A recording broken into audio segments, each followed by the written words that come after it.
My name is R. Crosby Lyles, and this is News from the Can.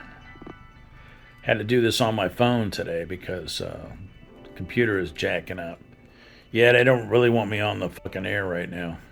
So, I was debating about what the title of this video was going to be, and it's how to jack up your YouTube channel, for sure.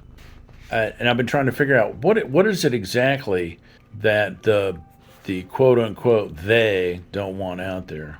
You know, thinking about what I do as a YouTube channel. So speaking of that, lately there's been a lot of interesting little tidbits that have been dumped. You know, pieces of news that are kind of long forgotten.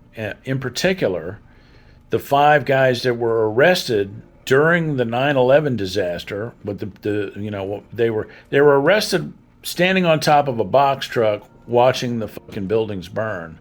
And apparently they parked there before the planes actually impacted. I'd heard this story way back when it first broke.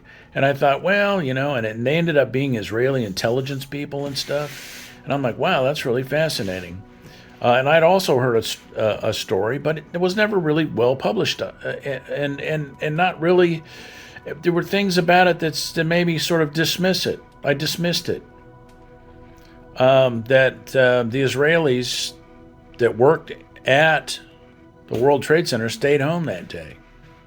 Kind of a fascinating thing. And of course, that ties in with Wolfowitz and Project for a New American Century and a video that I made a few years ago that basically pointed out the rationale for the Iraq War. And so the Iraq War, and furthermore, now Trump is sending troops to Venezuela. And Venezuela has more oil than Saudi Arabia. And all the shit going on with Iran, bombing Iran and stuff like that. Iran's got a shit ton of oil too. So what's up with all that? Yeah, that's not about securing the oil. That's about suppressing the flow of oil. That's about manufactured scarcity. It drives up the cost of oil. Because what happened? Those planes hit the World Trade Center. By the way, Israel is right there right there in the middle of the OPEC nations. And so they've got this little weird, they've got this association.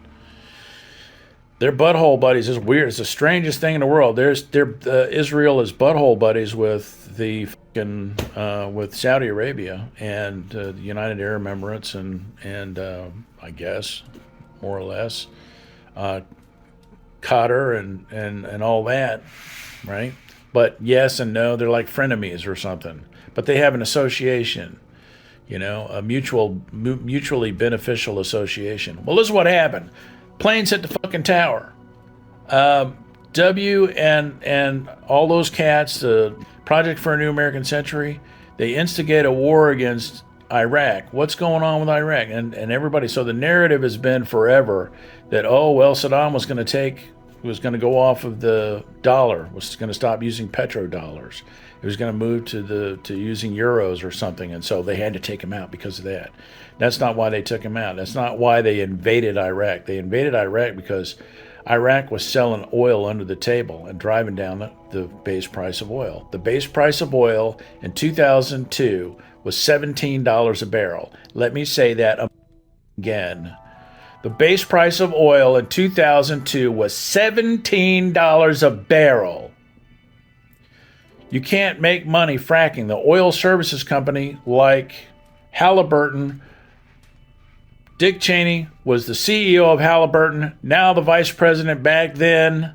They started oil against Iraq, which they make a shit ton of money rebuilding the infrastructure that we're going to blow apart, right? So they made a shit ton of money doing that. But they also make a shit ton of money supplying people for fracking. Oil services. They're an oil services company. So, 4 years later, 4 years later, in 2006, the base price of oil is $140. After all those years of war, 2006, base price of oil is $145 a barrel. $145 a barrel.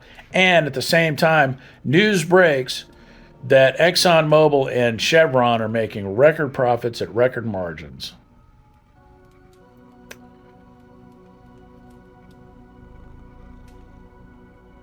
Yep, sure are. So now, Trump is attacking Venezuela because Venezuela and Iran are basically quasi-socialist countries, right? And you just can't have money and power going to the hands of socialists now, can you? But also, they're selling oil out they know the deal. They're selling, because, they want to, they need money. So they're selling oil out the back door, and you'll notice that the price of gas has been low lately because the price of oil is probably being driven down. The big thing about peak oil and all that crap, it's all bullshit, but it's all about money. It's all about money. So back to the Anti-Casparian thing, I was going to do. So I'm like looking at, in the light of all of that, Anti-Casparian is being attacked by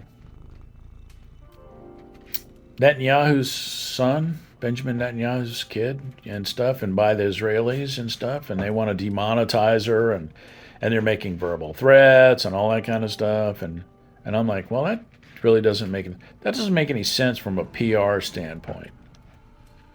Why would they do that? Why would they elevate? Why would they do all this stuff, this genocide stuff and all that, and then on top of it all, do little victory dances around it, mask off. They're mask off out there doing all this genocide looking stuff and all that. Why would they do that? And then why would they go after Anti-Casparian? Anti-Casparian is kind of well known and well liked. People like her. Just because she's a nice looking young woman. You know what I mean? Everybody likes Anti-Casparian. If you're not making goo-goo eyes at her, she's like your little sister and you want to protect her. Right? Fascinating. Now they're going after her. Why would they do that? Why would they want to amplify anti-Semitism in the world? Because that's what they're doing. They have to know something about PR. They have to know that what they're doing is driving up anti-Semitism around the world. Why would they do that? Because they're cattle prodding. They want, if every Jew in the world is getting spit on and their life is uncomfortable everywhere else in the world except Israel, they're going to be cattle. They want to be Netanyahu wants to cattle prod every Jew in the world back to Israel. Because when that shit went down with Iran, right? Because what they wanted to do with that is they said, hey, Trump, help us get rid of these nuclear sites, these enrichment facilities. Help us do that. But what they really wanted, wink, wink, nod, nod, was for them to help topple the regime and get regime change. And at the last minute, Trump said, I'll think about it. Give me a couple of weeks. Listen, 20 minutes is an eternity in war. 20 minutes. 10 minutes, a minute and a half, 30 seconds is a fucking eternity in war. And Trump says, give me a couple of weeks. I'll think about it. I'll mull it over. And they finally did do something. They went in and actually bombed the nuclear sites, but they did not get regime change in Iran. And now they're fucked. Israel's fucked. They pushed them all the way to the end. The supreme leader of Iran was backed into a corner where he had to pass messages through a door because he didn't want to have his electronic device on because he could be located and bombed. He backed onto one, passed off all his. He said, "Okay, these are going to be my successors," and he issued it. He said to the Revolutionary Guard, "Yeah, do what you got to do." That was basically his fatwa, or whatever you want to call it, his supreme, directive. Do what you got to do. Which, when you think about it, well, it doesn't really sound like that much. But my question is, does that countermand the fatwa that he gave back in 2003 that said, do not build nuclear weapons? Now that's a fascinating little tidbit. The supreme leader of Iran said, do not build nuclear weapons. And they didn't. Until now. He said, do what you got to do. What does that mean?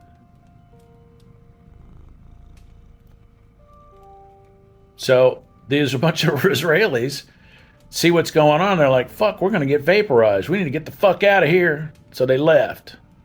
And now they're having a problem with getting people, they're with recruit. I don't know if they have a problem with recruiting because I think their people are kind of sort of half-ass conscripted, right?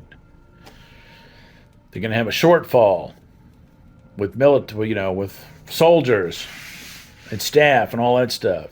So they're going to have to get some people in there. They're going to need an influx.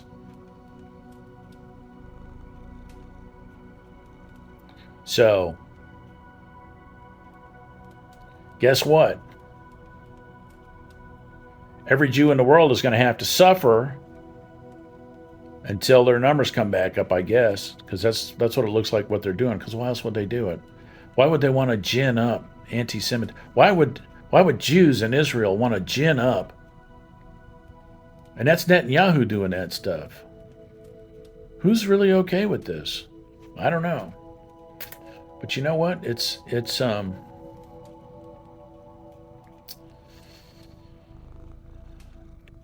not a good. It's the world is like really, we got a situation going on out there.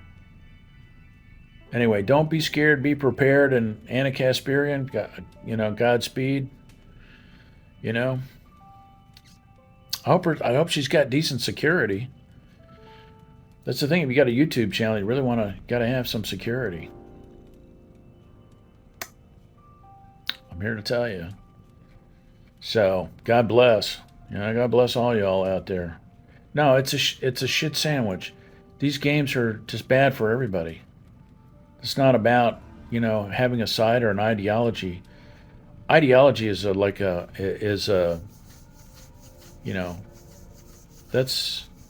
that's a rich person's that's a luxury item. People who are starving to death don't have an ideology. Ideology is ideology, and left, right, and all that stuff is just a division tool, social division. It's a weapon to divide and conquer. So we need to get together. And we don't really have time for all this bullshit because there's other shit going on. More on this later. Thanks for watching, guys. I'm going to do what I got to do. It's been really difficult to get a video out lately for a lot of different really interesting reasons. That's all I got. Thanks for watching. Love and peace, guys. Thanks. See you.